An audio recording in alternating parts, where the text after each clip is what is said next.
الحمدللہ رب العالمین والصلاة والسلام علی خاتم النبیین اما بعد فاعوذ باللہ من الشیطان الرجیم بسم اللہ الرحمن الرحیم الصلاة والسلام علیک یا رسول اللہ وعلی آلک واصحابک یا حبیب اللہ الصلاة والسلام علیک یا نبی اللہ وعلى آلک واصحابک یا نور اللہ۔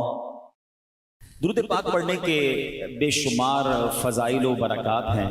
کعبے کے بدر الدجا، طیبہ کے شمس الضحا صلی اللہ تعالی علیہ وسلم کا فرمان عالی شان ہے، قیامت کے دن لوگوں میں سے سب سے زیادہ میرے قریب وہ شخص ہوگا جو مجھ پر سب سے زیادہ درود شریف پڑھتا ہوگا۔ اب یہ بظاہر تو ایک لائن ہے، ایک جملہ ہے حدیث میں، ویری شارٹ حدیث، مگر اس حدیث میں جو انعام چھپا ہوا ہے نا، وہ اگر آپ امیجن کر لیں، وہ سمجھ لیں تو یقین کریں کہ ایک ہی فضیلت درود پاک کے لیے کافی ہے کہ بندہ بس درود پاک کو اپنا وظیفہ بنا لے۔ حضرت قبلہ مفتی احمد یار خان نعیمی مشہور مفسر قرآن ہیں، اس حدیث پاک کی شرح میں فرماتے ہیں قیامت میں سب سے آرام میں وہ ہوگا جو نبی پاک علیہ الصلوۃ والسلام کے ساتھ رہے گا۔ اور حضور علیہ الصلوۃ والسلام کی قربت کا طریقہ کیا ہے، نصیب ہونے کا ذریعہ کیا ہے؟ وہ درود شریف کی کثرت ہے۔ تو اس حدیث شریف سے معلوم یہ ہوا کہ درود شریف بہترین نیکی ہے کہ تمام نیکیوں سے جنت ملتی ہے، اور درود پاک پڑھنے سے بزم جنت کے دولہ مل جاتے ہیں۔ جو جنت کے دولہ ہیں، جن کے لیے یہ کائنات سجائی گئی ہے، اگر وہی مل جائیں، انہی کا قرب مل جائے تو پھر سبحان اللہ، پھر کون سی مشکل ہے۔ وہ شاعر کہتے ہیں نا، محشر ہے اگر محشر، کس بات کا ہم کو ڈر، محشر ہے اگر محشر، کس بات کا ہم کو ڈر، ہم جن کے ثنا خواں ہیں وہ بھی تو وہاں ہوں گے، آقا وہاں ہوں گے نا۔ اور اگر واقعی درود پاک پڑھتے ہوئے، ان کا ذکر کرتے ہوئے دنیا سے جائیں گے اور نبی پاک نے اپنا قرب عطا کر دیا، یقیناً پرابلمز بہت ساری ہیں، محشر میں کتنے مسائل ہیں۔ آپ کو میں کتاب چاہوں گا کہ آپ اس کا کم از کم ایک حصہ ضرور پڑھیں، پوری پڑھ لیں تو کیا بات ہے۔ بہار شریعت، مفتی امجد علی اعظمی صاحب نے کتاب لکھی ہے۔ بہار شریعت کا جو پہلا حصہ ہے نا، وہ ایمانیات پر ہے۔ میرا اور آپ کا اللہ کے بارے میں کیا عقیدہ ہونا چاہیے، نبی علیہ الصلوۃ والسلام کے بارے میں کیا عقیدہ ہونا چاہیے، صحابہ کے بارے میں، فرشتوں کے بارے میں، قیامت کے بارے میں۔ امیزنگ، بہت ضروری ہے، بیسک کتاب ہے، یہ ہمیں پتہ ہی نہیں ہوتا، ٹھیک ہے۔ لیکن اس کتاب میں جب آپ قیامت کا باب پڑھیں گے نا، آپ یقین کریں، میں نے کئی بار وہ باب پڑھا ہے، ہم جب پڑھتے ہیں ایسا فیل ہوتا ہے، مفتی صاحب نے ایسا لکھا ہے کہ قیامت ہماری آنکھوں کے سامنے طاری ہو رہی ہے کہ پہلے کیا ہوگا، پھر کیا ہوگا، پھر کیا ہوگا۔ اس انداز سے آپ نے اس کو بیان کیا ہے۔ اور وہاں آپ نے ایک جملہ لکھا کہ کوئی ایک مشکل ہو تو بیان کی جائے، کوئی ایک مصیبت ہو تو بیان کی جائے، ایک کے بعد ایک ڈیفیکلٹی ہے، یعنی قیامت کی ایک ہی مشکل کافی ہے نا کہ سورج ایک میل پر ہے، زمین تانبے کی ہے اور سایہ بھی کوئی نہیں ہے، اور قیامت کا دن 50,000 سال کا دن ہے۔ فرمایا حدیثوں میں کہ بندہ اس قدر پیاسا ہوگا کہ العطش العطش، ہائے پیاس، ہائے پیاس کی صدائیں بلند ہو رہی ہوں گی، لوگ اپنی پسینے میں ڈبکیاں کھا رہے ہوں گے۔ فرمایا یہ ایک ہی مشکل کافی تھی، یہی اتنی خطرناک ہے۔ مگر فرمایا صرف یہ نہیں ہے، اس گرمی کے عالم میں حساب بھی ہوگا، سوال جواب بھی ہوں گے، نامہ اعمال بھی کھولا جائے گا، پل صراط سے بھی گزارا جائے گا۔ آپ امیجن تو کریں کتنی مشکلیں ہیں، اللہ اکبر۔ مگر اتنی ساری مشکلوں کو جب آپ دیکھتے ہیں اور پھر جب ایک ذات پاک کی طرف توجہ جاتی ہے تو پتہ چلتا ہے کہ ہر مشکل کا اگر کوئی سولوشن ہے تو جناب رسول اللہ صلی اللہ علیہ وسلم کے پاس ہے۔ اعلیٰ حضرت لکھتے ہیں نا، سنتے ہیں کہ محشر میں صرف ان کی رسائی ہے، سنتے ہیں کہ محشر میں صرف ان کی رسائی ہے، گر ان کی رسائی ہے لو جب تو بنائی ہے۔ آقا کی رسائی ہے، اور اگر کوئی امتی آقا کے قریب ہو گیا، پیاس بہت ساری لگنی ہے، بالکل بات ٹھیک ہے، مگر اس دن ساقی کوثر کون ہوں گے؟ جام کوثر پلانے والا تو آقا ہی ہوں گے نا. اگر کوئی شخص نبی پاک کے قریب ہو جائے گا تو ہمیں بھی جام کوثر مل جائے گا, اور وہ جام کوثر ہے جس کے بارے میں حدیث پاک کے الفاظ کچھ اس طرح ہیں, شربتن ہنیئتم مریعا لا نغبع بعدہ ابدا. فرمایا ایسا شربت ہے, ایسا پیارا پانی ہے جو ایک بار پی لے اسے کبھی پیاس ہی نہیں لگنی ہے.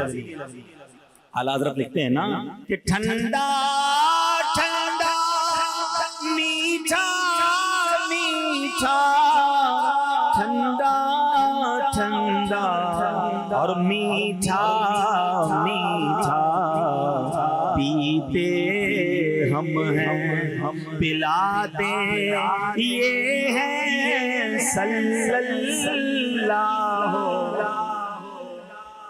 یعنی آپ دیکھیے جو بھی مشکل ہے, اچھا اور کیا مشکل ہے؟ نامہ اعمال کھولے جائیں گے, عیب کھل جائیں گے, اتنے گناہ ہیں سب کو پتا چل جائے گا. جو پردہ ڈھکا ہوا ہے وہ پردہ کھلنے کا اندیشہ ہے. مگر میرے رضا کہتے ہیں کہ اپنے کرم سے ہم حلقوں کا, اپنے کرم سے ہم حلقوں کا پلہ بھاری بناتے یہ ہے مل کر صلی اللہ. اور رنگے رنگوں کا پردہ, رنگے بے رنگوں کا پردہ دامن ڈھک کر چھپاتے یہ ہے صلی اللہ علیہ وسلم. ایک اور مشکل بھی تو ہے, پل صراط سے گزرنا ہے, لوگ کٹ کٹ کر جہنم میں گر رہے ہوں گے, گھبراہٹ کا عالم ہوگا, چیخو پکار کا عالم ہوگا. یہ برج, یہ پل تلوار سے زیادہ تیز, بال سے زیادہ باریک, مگر میرے آقا کا انداز کیا ہوگا کہ اسی پل کے کنارے میرے آقا سجدے میں جا کر اللہ کی بارگاہ میں کیا صدائیں لگا رہے ہوں گے, رب سلم امتی, اے اللہ میری امت کو سلامتی سے گزار دے, رب سلم امتی. میرے رضا کہتے ہیں سلم سلم کی ڈھارس سے, سلم سلم سلم کی ڈھارس سے پل سے پار لگاتے یہ ہے صلی اللہ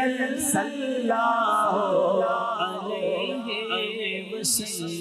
تو سیکھنے کو کیا ملا کہ درود پاک ایک ایسا وظیفہ ہے جو قیامت کے دن کی مشکلوں میں کام آنے والا ہے. اچھا مزے کی بات ایک اور بات بتاؤں, درود پاک صرف قیامت کو کام آنے والا وظیفہ نہیں ہے, یعنی وہ تو انشاءاللہ ملے گا ہی. ادھر درود پاک پڑھو, ادھر بھی ٹینشنیں دور ہونا شروع ہو جائیں گی, ادھر بھی کاروبار اچھا ہونا شروع ہو جائے گا, ادھر بھی پرابلم حل ہونا شروع ہو جائیں گی, ادھر بھی خوشیاں آنا شروع ہو جائیں گی. میں نہیں کہہ رہا, میرے آقا علیہ الصلوۃ والسلام فرماتے جس کا مضمون ہے کہ جس کو مصیبتوں نے پریشانیوں نے گھیرا ہو اسے چاہیے کہ کثرت سے درود پڑھے. درود پاک پریشانیوں اور مصیبتوں کو لے جاتا ہے.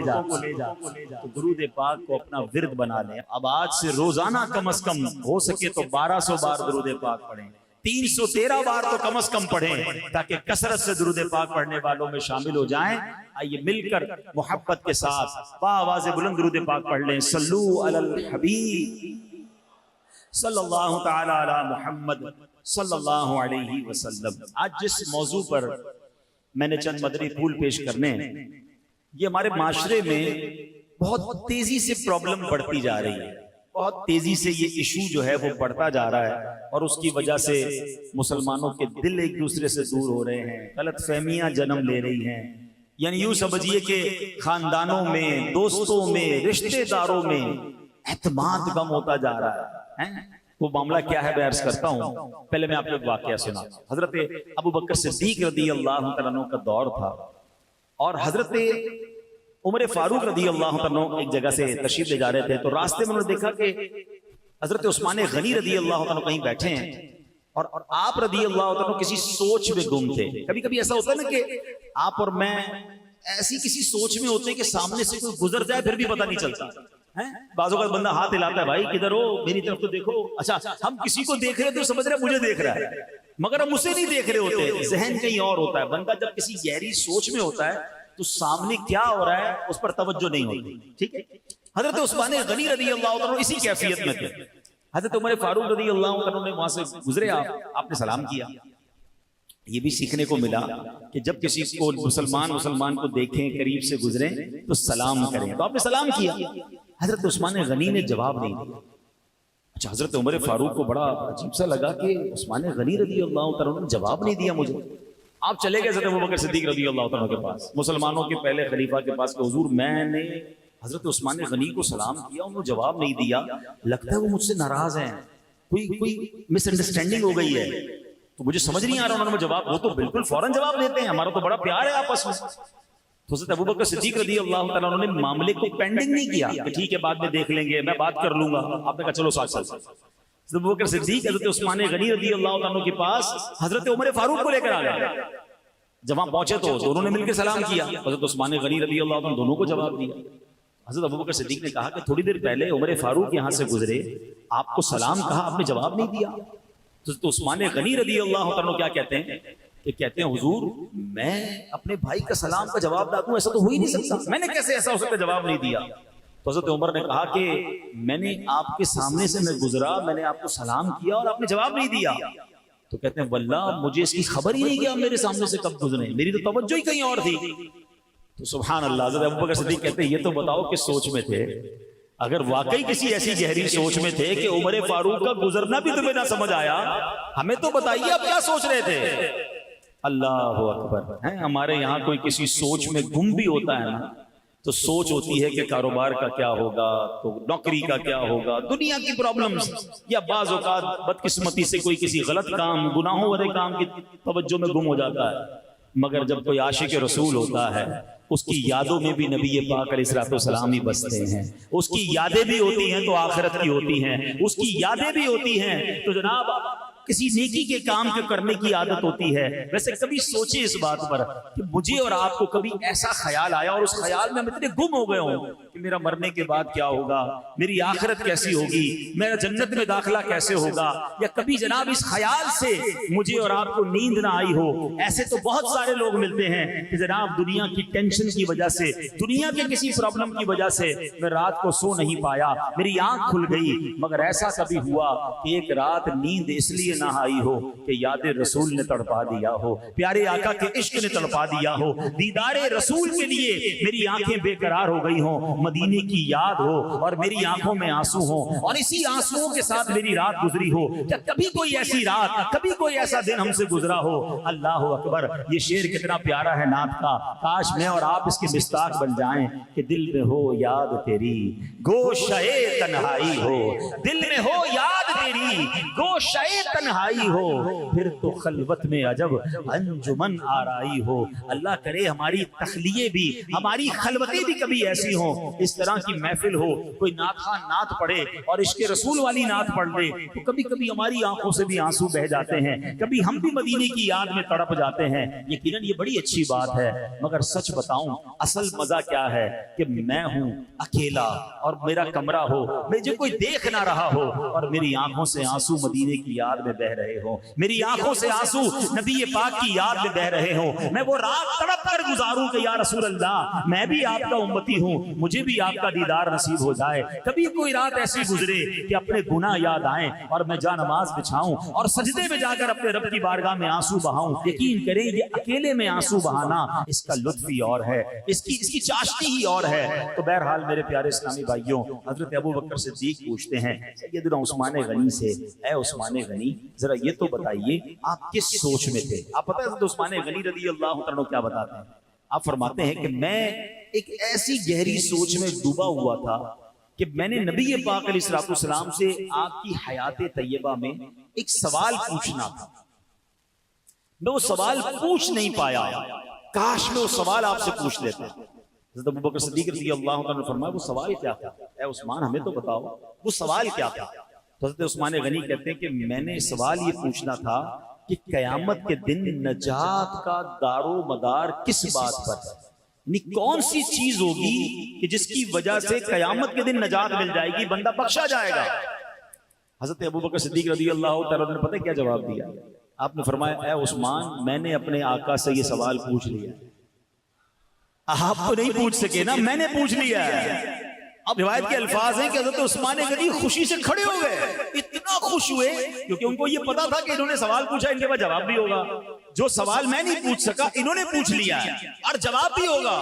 اللہ اکبر کہتے ہیں یا اے ابوبکر میرے ماں باپ آپ پر قربان۔ اچھا دیکھیے کتنی آخرت کی فکر تھی، کتنا علم دین کا شوق تھا، کوئی اور دنیاوی مقصد نہیں ہے کہ ان کے پاس اس سوال کا جواب ہے، خوشی سے جھوم اٹھے، کہتے ہیں ابو بکر میرے ماں باپ آپ پر قربان، آپ ہی ہم سے اس معاملے میں آگے بڑھنے میں حقدار تھے، کیا کمال آپ نے کر دیا ہے، اب مہربانی کریں جلدی سے جواب بتائیے کہ ہمارے آقا مدینے والے مصطفیٰ صلی اللہ علیہ وسلم نے کیا جواب ارشاد فرمایا؟ اچھا یہ وہ لوگ ہیں جو پہلے ہی بخشے ہوئے ہیں، یہ وہ لوگ ہیں جو پہلے ہی جنتی ہیں، جنہوں نے نبی پاک سے جنت کی بشارتیں سن لی ہیں، مگر پھر بھی ان کو پتا کرنا ہے کہ قیامت کے دن کیسے بخشے جائیں گے، نجات کیسے ہوگی۔ اب تک تو سوال سنا ہے کہ ہم میں سے کسی کے دل کی کیفیت ایسی بنی کہ یار جلدی سے مجھے بھی جواب پتا چل جائے، میں بھی اس پر عمل کر لوں اور قیامت کے دن میں بھی بخشا جاؤں۔ سنو اب حضرت ابوبکر صدیق کہتے ہیں میں نے نبی پاک سے پوچھا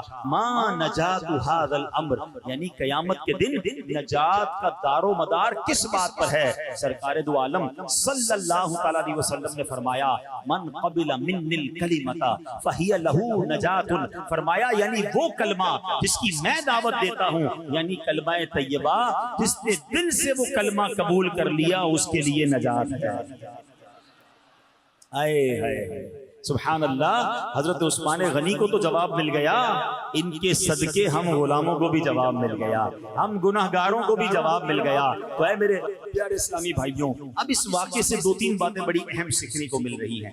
پہلی بات کہ روز قیامت نجات کا دار و مدار ایمان پر ہے، کوئی چاہے کتنے مرضی اچھے کام کر لے، اب ذرا غور سے سنیے گا، عقل مند ہوں گے تو میری بات جلدی پک کر لو گے، کوئی چاہے کتنے ہی بڑے اچھے اچھے کام کر لے، پوری دنیا میں یتیم خانے کھول دے، دنیا بھر کے غریبوں میں کروڑوں اربوں روپے تقسیم کر دے، ہر بے گھر کو گھر بنا دے، ہر بھوکے کو کھانا کھلا دے، جتنے چاہے بھلائی کے کام کرتا رہے، اگر اس کے دل میں ایمان نہیں تو اس کی یہ ساری بھلائیاں بیکار ہیں، اللہ کے حضور کچھ بھی قبول نہیں ہوگا، کیونکہ دار و مدار کیا ہے؟ وہ ایمان ہے، ایمان نہیں تو کچھ بھی نہیں۔ ہاں کسی کے پاس ایمان ہے اور اس کی چھوٹی سے چھوٹی نیکی، بڑی سے بڑی نیکی انشاءاللہ قبول بھی ہوگی اور جنت میں جانے کا ذریعہ بھی بن جائے گی۔ اللہ پاک خود قرآن پاک میں ارشاد فرماتا ہے ان اللہ لا یغفر ان یشرک بہ ویغفر ما دون ذلک لمن یشاء، فرمایا بے شک اللہ اس بات کو نہیں بخشتا کہ اس کے ساتھ شرک کیا جائے اور اس سے نیچے جو کچھ ہے جسے چاہتا ہے معاف فرما دیتا ہے۔ تو اب پتہ چلا کہ نجات کا دار و مدار کیا ہے؟ وہ ایمان پر ہے۔ اچھا کیا ایمان صرف کلمہ پڑھ لینے کا نام ہے؟ کلمہ پڑھ لیا؟ نہیں، بلکہ ایمان تمام اسلامی عقیدے کو، تمام اسلامی عقیدوں کو دل سے مان لینے کا نام ہے۔ میں نے کہا نا باہر شریعت کا پہلا حصہ کیوں پڑھنے کا کہا؟ ہمیں اپنے عقیدے تو پتا ہو، ہمارا ایمان کیا ہے یہ تو معلوم ہونا چاہیے نا۔ اللہ قرآن مجید فرقان حمید میں ایک اور جگہ ارشاد فرماتا ہے وَإِنِّي لَغَفَّارٌ لِمَنْ تَابَ وَآمَنَ وَعَمِلَ صَالِحًا ثُمَّ اهْتَدَىٰ، فرمایا اور بے شک میں اس آدمی کو بہت بخشنے والا ہوں جس نے توبہ کی اور ایمان لایا اور نیک عمل کیا پھر ہدایت پر رہا۔ تو پتہ چلا کہ تین باتوں کا ذکر ہے، ایمان، نیک اعمال اور ہدایت پر رہنا۔ جس پہ یہ تینوں باتیں ہوں گی اللہ پاک اسے بخش دیتا ہے، اس کی بخشش فرما دیتا ہے۔ اب ہدایت پر رہنے کا کیا مطلب ہے؟ کیسے ہدایت پر رہیں؟ حضرت سعید بن جبیر رحمت اللہ تعالی علیہ اس کی تفسیر میں فرماتے ہیں استقامہ لفرقۃ السنت والجماعہ، یعنی جو ایمان لائے، نیک اعمال کرے، پھر اس کے ساتھ ساتھ اہل سنت والجماعت کے عقائد یعنی عاشقان رسول والے عقیدوں پر ثابت قدم رہے، اس کی بخشش ہو جاتی ہے۔ تو اب انشاءاللہ ہمیں یہ باتیں سمجھنی ہیں کہ ایمان کی اہمیت کیا ہے، عقیدے کی اہمیت کیا ہے۔ اب یہاں پر ایک اور بات بھی یاد رکھیے، ہم اس وقت الحمدللہ اللہ کا شکر ادا کرتے ہیں مسلمان ہیں، ٹھیک ہے، لیکن ایمان سنبھال کر، ایمان بچا کر قبر میں جانا، یہ بھی بات یاد رکھیے۔ اس وقت چاروں طرف سے ایمان پر حملے ہو رہے ہیں، بدعقیدگی کے حملے ہو رہے ہیں، عجیب عجیب انداز میں ایمان کے ڈاکو جو ہیں، کوئی قرآن کی غلط تفسیر بتا کر آپ کے ایمان پر ڈاکہ ڈال رہا ہے، کوئی جناب حدیث کی غلط شرح کر کے الگ الگ انداز میں جناب لوگ آپ کے ایمان کے در پہ ہیں۔ اچھا، ہمیں بھی ایک عجیب سا خبط سوار ہو گیا ہے کہ سب کو سننا ہے، ہر کسی کو سن رہے ہیں۔ مجھے ایک بات بتائیے، لیاقت آباد والوں بڑے عقل مند کہلاتے ہیں آپ، گھر بنانا ہو تو کس سے بناتے ہیں؟ بلڈنگ بنانے والے بلڈر سے بناتے ہیں یا موچی سے بناتے ہیں؟ جواب دیجئے، بلڈر سے بناتے ہیں۔ اچھا، علاج کروانا ہو تو علاج ڈاکٹر سے کرواتے ہیں یا گوشت کاٹنے والے کسائی سے کرواتے ہیں؟ ڈاکٹر سے کرواتے ہیں۔ کیوں بھائی؟ اچھا جناب، اب آپ نے جناب کپڑے سلوانے ہوں، آپ کہیں یار میرا موچی جوتے بھی بڑے اچھے سیتا ہے، کپڑے بھی اسی سے سلوا لوں، تو درزی سے کپڑے سلواتے ہیں یا موچی سے سلواتے ہیں؟ درزی سے سلواتے ہیں۔ یعنی آپ کو اتنی سمجھ آتی ہے کہ جو جس کام کا ایکسپرٹ ہو اس سے وہ کام کرنا ہے، تو پھر دین کس سے سیکھنا چاہیے؟ عالم دین سے، مفتی سے، یا جو بندہ جیسے بھی دین سکھائے اس سے سیکھ لینا چاہیے۔ جو ٹی وی پر آ جائے، جو سوشل میڈیا پر آ جائے، جو بھی کسی بھی انداز سے ہمیں سکھائے، ہم اس سے سیکھنا شروع کر دیں۔ اتنا مظلوم ہو گیا دین کے، دنیا کا ہر کام اس کے ایکسپرٹ سے کروانا ہے، مگر دین سکھانے کے لیے کوئی بھی آ جائے، بندہ کہتا ہے سب کی سننی چاہیے، دیکھے تو صحیح کیا کہہ رہا ہے۔ اچھا، پھر اس کو سنتے ہیں، خود تو مطالعہ کیا نہیں، خود تو علم دین سیکھا نہیں، آپ کنفیوز ہو جاتے ہیں، یار فلاں تو یہ کہہ رہا ہے، فلاں تو یہ کہہ رہا ہے۔ بھائی آپ نے اس کو سنا کیوں؟ جب آپ کے پاس صحیح العقیدہ علماء موجود ہیں، مفتیان کرام موجود ہیں، کبھی کسی ڈاکٹر کو جا کر کہا کہ ڈاکٹر صاحب یہ والی دوائی کیوں دے رہے ہیں بھائی، اس دوائی کے اندر کیا ہے؟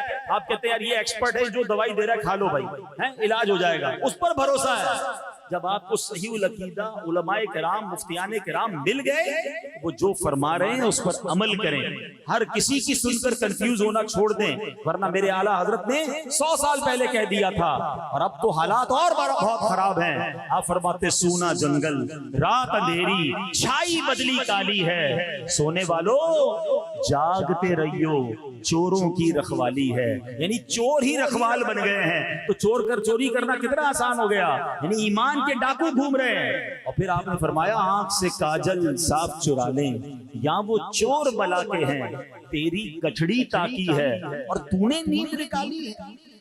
ایسے شاطر چور ہیں کہ آنکھ سے کاجل چرا لیں۔ آنکھ سے کاجل کوئی چرا سکتا ہے کیسے؟ فرمایا ہاں یہ ایسے شاطر ہیں، تمہیں پتہ بھی نہیں چلے گا، تمہیں دین کی بات کر کے، تمہیں سنت کی بات کر کے، تمہیں قرآن سنا کر تمہارا ایمان لے جائیں گے، اور تم سمجھو گے میں تو دین سیکھ رہا ہوں، میں تو جناب ماڈرن دین سیکھ رہا ہوں، میں تو لبرل دین سیکھ رہا ہوں۔ جناب آپ غور کریں یہ پلان کیا ہے جو آج کل یہ ایمان کے ڈاکو آئے ہیں۔ پہلے آپ کو صحابہ سے دور کریں گے، پھر آپ کو اولیاء سے دور کریں گے، پھر آپ کو علماء سے دور کریں گے، کہیں گے کسی کی ضرورت نہیں ہے، پھر آپ ڈائریکٹ دین سیکھو۔ جب دین سے یہ سارے لوگ ہٹ جائیں گے تو پھر آپ کا ایمان چوری کرنا آسان ہو جائے گا، آپ کو دین سے دور کرنا آسان ہو جائے گا۔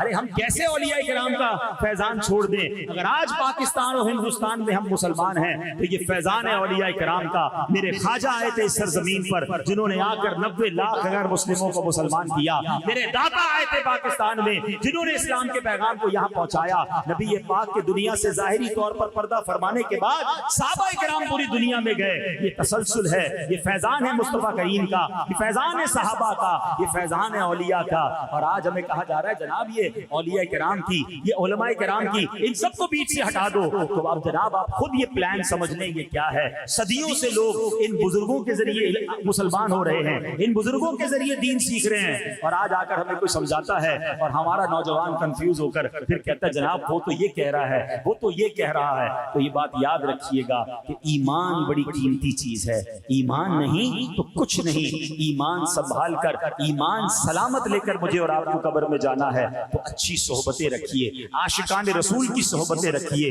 اہل علم کی صحبتیں رکھیے، تاکہ ایمان بھی محفوظ رہے اور عقیدہ بھی محفوظ رہے۔ اور اس مبارک واقعے سے ایک اور بات بڑی پیاری سیکھنے کو مل رہی ہے کہ حضرت ابوبکر صدیق رضی اللہ تعالیٰ عنہ نے غلط فہمی کو باقی نہیں رہنے دیا۔ مس انڈرسٹینڈنگ کو فوراً ختم کیا. اس کو لنگر آن بھی کیا جا سکتا تھا, بعد میں دیکھ لیں گے. حضرت عمر فاروق کے دل میں ہو سکتا ہے کچھ بات رہ جاتی کہ پتہ نہیں کیوں سلام نہیں کیا. رائٹ اوے پہنچے, فوراً بات کی کہ ہم نے آپ کو سلام کیا, آپ نے جواب نہیں دیا. انہوں نے کہا میں تو دیکھ ہی نہیں پایا, میں کسی اور سوچ میں تھا. مس انڈرسٹینڈنگ ختم ہو گئی نا. ہم یہ نہیں کرتے, ہم دل میں پالتے ہیں, ہم پورا پلان اس کے ساتھ بنا لیتے ہیں. یار آج نماز میں گیا, فلاں نمازی نے مجھے دیکھ کر مسکرایا نہیں, لگتا ہے کوئی پلاننگ کر رہا ہے میرے بارے میں. فلاں جو ہے مجھ سے ہاتھ نہیں ملایا, 3 لوگوں سے ہاتھ ملایا, مجھ سے ہاتھ نہیں ملایا, لگتا ہے اس کا کوئی ارادہ میرے بارے میں ٹھیک نہیں ہے. ارے بھائی اس کی سوچ کیا تھی؟ ارے آج مسکرایا نہیں, ہو سکتا ہے اس کی طبیعت خراب ہو سکتا ہے وہ کسی اور ٹینشن میں ہو. مجھے سچ بتائیے, کیا آپ کی زندگی میں کوئی ایسا موقع نہیں آتا جب آپ کسی ٹینشن میں ہوتے ہیں, آپ کا جی بھی نہیں چاہتا کسی سے بات کرنے کو, آپ کا جی بھی نہیں چاہتا کسی سے ملاقات کرنے کو؟ اب مثال دیتا ہوں, تھوڑی دیر کی چلیں, آج کی تازہ مثال دیتا ہوں. میں گاڑی سے اترا. اب جب میں گاڑی سے اترا تو ہمارے یہاں پرابلم یہ ہوتا ہے جب آپ کی گاڑی میں اے سی چل رہا ہو اور آپ گاڑی سے باہر نکلتے ہیں تو آپ کے گلاسز جو ہے نا وہ بالکل نظر کچھ بھی نہیں آتا. فوراً آپ جب گاڑی سے باہر نکلیں گے تو آپ کے گلاسز پورے کیا کہتے ہیں فوگ آ جاتی ہے, نظر نہیں آتا. تو ہمیں فوری اترنے کے بعد گلاسز اتار کر اس کو صاف کرنے پڑتے ہیں. باہر اترتے ہی میں گلاسز صاف کرنے لگا تو 4-5 لوگوں نے ہاتھ کے لیے فوراً ہاتھ بڑھا دیا. مجھے تو وہ نظر ہی نہیں آ رہے تھے. میں نے اپنی گلاسز صاف کیے, گلاسز پہنے تو لوگوں نے ہٹانا شروع کر دیا. اب میں جب آگے آیا نا تو میں نے کہا ہو سکتا ہے کسی کے دل میں خیال آیا یار مولانا صاحب تو بڑے آدمی ہیں, مغرور ہیں, ہاتھ بڑھایا تو ہاتھ بھی نہیں ملایا. اچھا ہو سکتا ہے اسی کی کسی نے ویڈیو بنا دی. بنا لیتے نا لوگ ویڈیو کہ دیکھیں ہمیں کہتے سلام عام کرو, ہم نے تو ہاتھ بڑھایا تو ہاتھ ہی نہیں ملایا. فوراً بدگمان پلان. یعنی مجھے ایک بات سمجھ نہیں آتی کہ ہماری سوئی نیگیٹو سے کیوں شروع ہوتی ہے. ہماری ہر بات ہمیشہ نیگیٹو سے شروع ہوگی. مثال کے طور پہ ہم نے کسی کو فون کیا, فون نہیں اٹھایا. ہاں بھائی بڑا آدمی ہو گیا ہے, جب اپنا کام ہوتا ہے تو پہلی بیل میں اٹھاتا ہے, خود فون کرتا ہے. آج میں نے فون کیا تو فون ہی نہیں اٹھا رہا. اچھا یہ تو وہ بدگمان ہو رہا ہے کہ جس کو یہ پتا ہے کہ اس کے پاس میرا نمبر ہے. ہمارے ساتھ تو نہیں کہانی ہے, ہم کسی کا فون نہ اٹھا کہتے ہیں آپ غریبوں کا فون نہیں اٹھاتے. میں نے کہا یار مجھے آج تک کوئی ایسا سافٹ ویئر نہیں ملا کہ آپ کے فون نمبر کے ساتھ بینک بیلنس بھی لکھا ہوا آتا ہو کہ کسی غریب صاحب کی کال آ رہی ہے, امیر کی کال آ رہی ہے. میں تو کسی کا بھی نہیں اٹھا پاتا. تو کیوں بدگمان ہو جاتے ہیں ایک دوسرے کے بارے میں؟ اب غور کریں نا, فون نہیں اٹھایا بڑا آدمی ہو گیا. اچھا کسی کو دعوت میں بلایا نہیں آیا, ہاں بھائی غریبوں کی دعوت میں کہاں آئیں گے, امیروں کی دعوت میں جاتے ہیں. پہلے اس سے پوچھو تو صحیح بھائی کیوں نہیں آیا, ہو سکتا ہے خود بیمار ہو. فون آپ کا نہیں اٹھایا, ہو سکتا ہے نماز پڑھ رہا ہو. آپ کے نماز پڑھتے بھی فون اٹھاتے ہیں. اب اس وقت میں بیان کر رہا ہوں, میرے موبائل میرا جیب میں, فون بج رہا ہے, میں نہیں اٹھا رہا. آپ کوئی کہہ رہا ہے بھائی بڑا آدمی ہو گیا فون نہیں اٹھا رہا. بیان کرتے ہوئے فون کیسے اٹھاؤں گا بھائی؟ کوئی تو حسن زن, کوئی تو ہم کہیں سے کوئی پوزیٹیوٹی لائیں. اور اچھا غلط فہمی ہو بھی رہی ہے دل میں تو پوچھے تو صحیح اس سے. پوچھتے ہی نہیں ہیں, گمان. دیکھیں آپ کے دماغ میں کوئی نیگیٹو بات آئے آپ گناہگار نہیں ہوں گے, مگر اس نیگیٹو بات کو آپ نے دل میں جما لیا اور اس پر پختہ ہو گئے. اب آپ کہہ رہے ہیں بندہ ہی ایسا ہے, اظہار بھی کر دیا. یہ بدگمانی حرام, جہنم میں لے جانے والا کا. آپ کو پتہ ہے یہ بدگمانی ایسا عجیب گناہ ہے, بہت سارے گناہ کرنے کے لیے پارٹنر چاہیے ہوتا ہے. آپ جھوٹ بولتے ہیں, کسی کے سامنے بولتے ہیں نا, اکیلے اکیلے جھوٹ نہیں بولتے. غیبت کیا ہوتا ہے, کوئی نہ کوئی بندہ ہوتا ہے جس سے بندہ باتیں کر کے غیبت کر رہا ہوتا ہے. بدنگاہی, معاذ اللہ کوئی کسی کو دیکھ رہا ہے, بے پردگی ہو رہی ہے. یہ بدگمانی اتنا خطرناک گناہ ہے کہ کوئی بندہ آپ کے پاس نہیں ہے, آپ اکیلے ہی بیٹھے, اکیلے ہی سوچی جا رہے ہیں, اکیلے ہی دل پختہ کر رہے ہیں, اکیلے ہی اپنے آپ کو مضبوط کر رہے ہیں اور اکیلے ہی گناہگار ہو رہے ہیں. آپ سوچیں یہ کیسا جہنم میں لے جانے والا کام ہے. اور یہ اتنا عام ہو گیا ہے کہ ہر ایک بندہ دوسرے سے بدگمان ہو رہا ہے. ہماری دکان کے سامنے کسی نے دکان کھولی اور اس کے بعد وہ بیچارہ نیک نمازی آدمی, تسبیح بھی پڑھ رہا ہے, درود پڑھ رہا ہے, یہ سامنے بیٹھ کے میرے بارے میں وظیفہ کرتا ہے. یہ روز آتا ہے, وظیفہ کرتا ہے, میری طرف پھوکے مار رہا ہوتا ہے. سارے گھا گزر جا رہے ہیں, میرے گھا ختم ہو گئے. او اللہ کے بندے, وہ ویسے ہی ذکر کر رہا ہے, ذکر کی برکت سے گھا جاتے ہیں. تو بھی کرنا شروع کر دے, تیرے پاس بھی آ جائیں گے. بدگمانی چھوڑ. وہ 5 وقت نماز پڑھ رہا ہے, ٹوپی لگا رہا ہے, کہہ رہا ہے یہ نماز بھی اسی لیے پڑھ رہا ہے کہ میرا کاروبار برباد ہو جائے. اب تم بھی پڑھنا شروع کر. always negative. گھروں میں اتنی زیادہ بری حالت ہو گئی, ساس بہو سے بدگمان, بہو ساس سے بدگمان ہیں, جناب بھائی بہن, ہر تیسرا دوسرا آدمی ایک دوسرے کے بارے میں نیگیٹو سوچ رہا ہے. کیوں ہم کیوں کسی کے بارے میں نیگیٹو سوچتے ہیں؟ یہ بدگمانی حرام, جہنم میں لے جانے والا کام. مل جل کر رہیں, ایک دوسرے کے ساتھ رہیں. غلط فہمی ہو گئی, پوچھیں تو صحیح. ایک بار کیا ہوا, ایک دوست, 2 دوست تھے نا, اور بہت پیار تھا آپس میں. تو انہوں نے پلان کیا کہ یار اس بار چھٹیاں ہوں گی نا تو میں تمہارے پاس آؤں گا اور دونوں مل کر ہم جناب مزے سے جائیں گے پاکستان کے ناردرن ایریاز میں، گھومیں گے پھریں گے، چھٹیاں منائیں گے، فل پلان ہو گیا. اور اس نے کہا میں بھی اپنی فیملی کو لے کر یا اپنے دوست اپنے گھر والوں کو لے کر آؤں گا، آپ بھی ہوں گے، ہم ساتھ چلیں گے. ٹائم سیٹ ہو گیا. اس نے کہا ٹھیک ہے. اب وہ جو بندہ تھا، مثال دیتا ہوں، ایگزامپل کے ذریعے سمجھاتا ہوں، کراچی میں رہتا تھا، دوسرا بھائی جو اس کا تھا وہ اسلام آباد میں رہتا تھا، اور اسلام آباد سے انہوں نے آگے جانا تھا. چھٹیاں ڈیسائیڈ ہو گئیں، سب طے ہو گیا. یہ بندہ کراچی سے گیا اسلام آباد اس کے گھر پہ. جب وہ گھر میں گیا تو سوچا کہ آج تو مجھے خوب محبت سے وہ ملے گا، پیار سے ملے گا، اور تھوڑی دیر میں سامان وامان پیکنگ ہوگی اور ہم روانہ ہو جائیں گے. وہ جیسے ہی گھر میں گیا تو اس نے سلام دعا کی، اور سناؤ کیسے آنا ہوا؟ بولا کیسے کیا آنا ہوا، چلنا نہیں ہے؟ بولا نہیں میں نہیں جا سکتا. بھائی کیوں؟ بس میں نے کہا نا میں نہیں جا سکتا، آپ جائیے. تو کہا نا مجھے کھانے کا پوچھا، نہ پانی کا پوچھا، نہ اس نے جناب مجھ سے کوئی مسکرا کر بات کی، اور میں تو اس کے پاس آیا تھا. میں تو سمجھا پہلے تو مجھے ایک دن قیام کے لیے کہے گا کہ اتنا دور سے آئے، قیام کا بھی مجھے آفر نہیں کی. میں تھوڑی دیر انتظار کرتا رہا کہ کم از کم یہ کہے گا بھائی آج رات یہاں سو جاؤ پھر روانہ ہو جانا. کچھ بھی آفر نہیں کی. کہتا میں نے سامان اٹھایا اور میں چلا گیا چھٹیوں پہ، اور نیت کر لی کہ زندگی بھر اس کا منہ نہیں دیکھوں گا. 10-12 سال تک دونوں نے ایک دوسرے سے بات نہیں کی. 12 سال کے بعد وہ جو دوسرا والا دوست تھا اسلام آباد میں جو رہتا تھا، وہ کسی مقام سے کراچی آیا. مثال دے رہا ہوں، شہروں کے نام الگ ہو سکتے ہیں، یہ واقعہ میں نے پڑھا. تو وہ جب اس کے پاس آیا نا تو اس نے اس کے دفتر میں آیا تو اس نے اس کو سلام بھی نہیں دیا، اس کو ہاتھ بھی نہیں بڑھایا. کہا میری پہلے بات سن لو، پھر تمہیں جو میرے ساتھ کرنا ہو کر لینا. اب بولو کیا کرنا ہے؟ اتنی زیادتی کی، اب کیا بات کرنے آیا؟ کہ تمہیں پتا ہے کہ جب ہمارا گھومنے پھرنے کا پروگرام بنا تھا کچھ مہینوں پہلے، بڑے ارمانوں کے بعد، بڑے سالوں کے بعد میرے یہاں بیٹے کی ولادت ہوئی. ہاں مجھے پتا ہے تمہارے یہاں بیٹا ہوا تھا، بہت سالوں سے اولاد نہیں ہو رہی تھی. کہ جس دن تم نے میرے گھر آنا تھا اس سے چند گھنٹے پہلے میرے اس بچے کا انتقال ہو گیا تھا. میرے گھر میں کوہرام مچا ہوا تھا. میرے گھر والے اندر کمرے میں چیخو پکار کر رہے تھے، رو رہے تھے، آہو فغاں تھی. مگر مجھے ٹینشن یہ تھی میرے دوست کے تمہیں بڑا شوق تھا چھٹیوں پہ جانے کا. اگر میں تمہیں وہ غم بتاتا تو تم بھی ساری چھٹیاں کینسل کرتے، تم بھی میرے غم میں شریک ہو جاتے. بڑی مشکل سے تم نکلے تھے، اتنا خرچہ کیا تھا. تو میں نے سوچا کہ اپنا غم اپنے پاس رکھوں اور تمہیں کسی طرح یہاں سے رخصت کر دوں تاکہ تمہارے یہ دن خراب نہ ہو.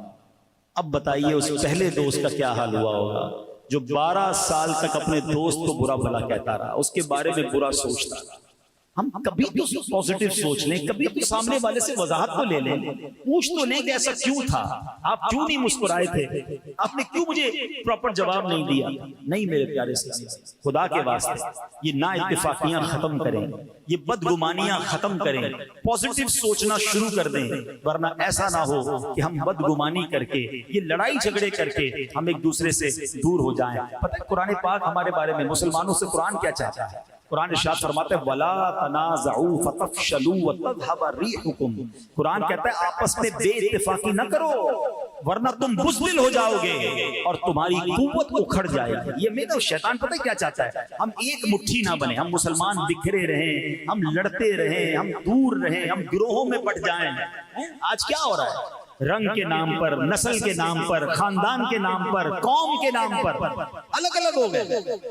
کوئی ایک دوسرے کا خیر خواہ نہیں رہا. نہ کریں ایسا، ہمارا دین ایسا نہیں ہے. میں آپ کو ایک نبی پاک علیہ السلام کے دور کا واقعہ سناتا ہوں. مدینہ منورہ میں جو ماشاءاللہ مدینہ شریف جاتے رہتے ہیں انہوں نے سنا بھی ہوگا، اب بھی وہ قبیلے کے لوگ ہیں، اوس اور خزرج، جنہوں نے نبی پاک علیہ السلام کی سیرت پڑھی ہے انہوں نے بھی ان قبیلوں کے نام سنے ہوں گے. یہ دو بڑے جنگجو قبیلے تھے.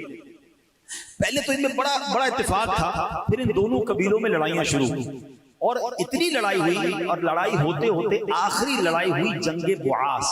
یہ اتنی ہولناک تھی، اتنی خطرناک تھی کہ اوس اور خزرج کے تقریباً دونوں طرف کے بڑے بڑے نامور جرنیل سپہ سالار مارے گئے. یعنی یہ قوم قبیلے کمزور ہو گئے، اتنے لوگ مارے گئے اس جنگ میں. بہرحال اب نبی پاک علیہ السلام کی جلوہ گری ہوئی، اسلام مدینہ منورہ میں پہنچا، میرے آقا علیہ السلام پر یہ لوگ ایمان لائے اور ایمان کی برکت سے یہ مل کر رہنے لگے.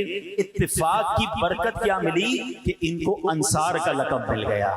یہ وہی صحابہ تھے جنہوں نے مدینہ منورہ میں نبی پاک کو ویلکم کیا اور میرے آقا مدینے میں سکونت اختیار کر گئے. اوس و خزرج یہ مل کر رہنے لگے. مگر اب شیطان کو کب یہ منظور تھا؟ ایک بار کیا ہوا کہ یہ اوس و خزرج جو تھے یہ آپس میں بیٹھے ہوئے تھے بڑی محبت کے ساتھ، تو ایک غیر مسلم کا وہاں سے گزر ہوا، اس نے دیکھا یہی دو قبیلے جو خون کے پیاسے تھے اب بھائیوں کی طرح رہ رہے ہیں، تو اس نے کیا کیا، ایک بندے کو کہا جاؤ پرانی جنگوں کی باتیں ان کے سامنے کرو۔ ان دونوں قبیلوں نے ایک دوسرے کے خلاف نظمیں لکھی ہوئی تھی، جنگ میں اشعار بھی لکھے جاتے تھے، کہا ان کو جا کے یہ سناؤ۔ تو وہ گیا اور اس نے جا کر دونوں قبیلوں کے سامنے پرانے اشعار، لڑائی والے اشعار پڑھنا شروع کیے۔ شیطان نے دونوں کے دلوں میں پھر وہ جذبات ابھارے، تلواریں نکل آئیں، جنگ کی تیاری ہو گئی، ہم نہیں چھوڑیں گے۔ جیسے نبی پاک علیہ السلام کو خبر ملی، میرے آقا علیہ السلام فوراً پہنچے اور آقا فرماتے ہیں میں تمہارے درمیان موجود ہوں اور تم جاہلیت کی جنگ لڑنے جا رہے ہو۔ آپ علیہ السلام کی نصیحت سن کر دونوں قبیلے سمجھ گئے کہ یہ شیطانی چال تھی، غیر مسلموں کی سازش تھی۔ دونوں قبیلوں نے پھر ایک دوسرے کو گلے لگایا اور محبت کے ساتھ واپس اپنے گھروں کو آ گئے۔ اس موقع پر ایک آیت کریمہ نازل ہوئی اور سبحان اللہ، سنو وہ آیت کیا ہے۔ اللہ قرآن میں فرماتا ہے وَاعْتَصِمُوا بِحَبْلِ اللَّهِ جَمِيعًا وَلَا تَفَرَّقُوا، قرآن کہتا ہے اور تم سب مل کر اللہ کی رسی کو مضبوطی کے ساتھ تھام لو اور آپس میں تفرقہ مت ڈالو۔ سبحان اللہ۔ اب اس آیت کے تحت اللہ پاک نے آپس میں محبت رکھنے کا حکم دیا، آپس میں پھوٹ ڈالنے سے منع کیا، کیونکہ آپس کے اختلاف میں ہلاکت و بربادی ہے۔